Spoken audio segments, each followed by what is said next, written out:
కూర్చొని ఒక సహోదరు అంటుంది, అన్న నేను మృతులను లేపాలన్నా. లేపుతూలే.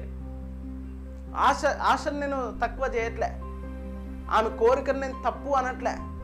నేను మృతులను లేపాలన్నా.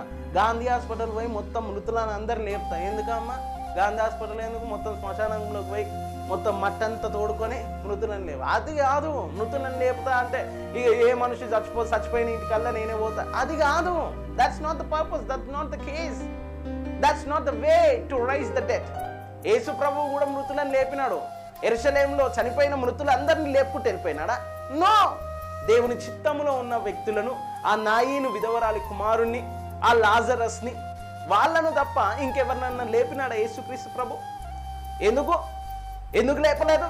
శిష్యుడు, యేసుక్రీస్తు ప్రభువుల వారిని వెంబడించుచున్న శిష్యుల్లో ఒక శిష్యుడు, ప్రభువా నా తండ్రి మృతి పొంది ఉన్నాడు, ఆయనను పాతి పెట్టేసి వస్తా.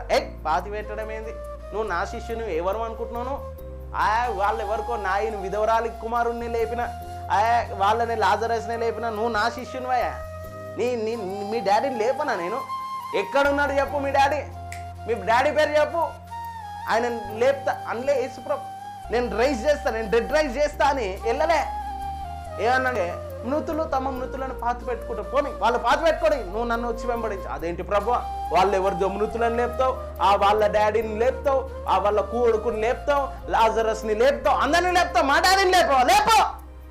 నువ్వు మృతుల్లో లేపే అభిషేకం నీలో ఉంది కదా, లేపా అన్నాడా శిష్యుడు? ఈరోజు నీకు నడిపింపు లేదు, వాక్యం లేదు, దైవ చిత్తం లేదు, దైవ ఆత్మ నడిపింపు లేదు. బ్రదరు నేను ప్రతి ఒక్కరిని లేపుతా బ్రదరు, మృతులందరినీ లేపుతా. గాంధీ హాస్పిటల్ పోయి లేపుతా. ఏంది నువ్వు లేపేది?